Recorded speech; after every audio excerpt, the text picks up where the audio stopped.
believe it's been nearly 25 years for Aha? Yeah, for us, not for you. No. Well, we won't talk about that. But I mean, it's been a long time, and now this is your 9th album. Yeah. You're back with. So, Foot of the Mountain. Tell me about it. Well, it's number 9. Yeah. It's our 9th child, and one of the happier ones. One of the I think we're, with this album we wanted to make, in a way, a conscious effort to reintroduce to ourselves some of the methods and the way we used to work before we sort of got too set in our ways and before we started kind of rolling with our career. And it's been a kind of a rediscovery of how that affects the songs and a kind of a welcome return to some of the ingredients that made Aha excite us in the first place. You're saying you've gone back to your roots? Well, it's just the way we developed the songs on this album relates more to how we did it in the early days. The roots are further down, but it's more like the kind of sprig days, the early. So how was it done nearly 25 years ago? What were you doing back in the early days that you're doing now?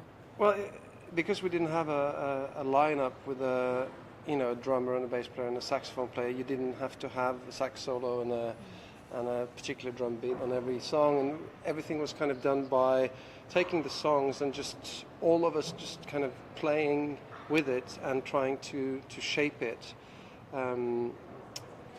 with the use of very kind of, a lot of the technology that is still being used today. So we sort of dug out the old synths and there's some kind of magic ingredient for me, personally at least, with the way that Morten sounds in a very sort of synthetic soundscape.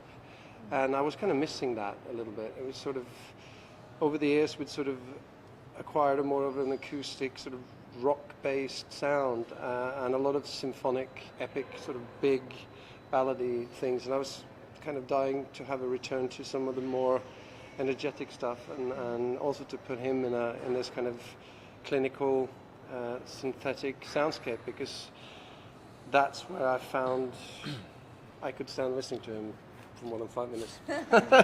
Just to be able to carry on. Yeah. Yeah. Well, what's it like though, working together for so long, 25 years? I mean, ups and downs. What's it like being in the studio with each other? Was it fantastic? No, what makes it work is that you respond to the same things that made you start in the first place, which is when you get a kick out of a song idea and try to look for the way to capture that in the production of it. And in our case in particular, because we're so slow learners, we're just now starting to learn about each other and our possibilities. So it's only been a short while. We tend to think today that we have potential.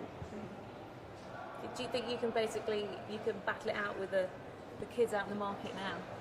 You can take them on? It's not really a battlefield in that respect. I think, there's a lot of great music being made by, young, exciting artists, and some artists have a longer lifespan than others, and we're kind of among the few bands from the 80s who can still, fill stadiums in the world if you go far enough away from the main track. So I think we're kind of fortunate to have had a long career, and it gives us a particular perspective today. And we're not trying to readjust to anything that's going on. Just the fact that the 80s are being kind of revitalized by a young generation is not really any of our concern. We were there the first time. We're just doing what's right for Aha at this point in time.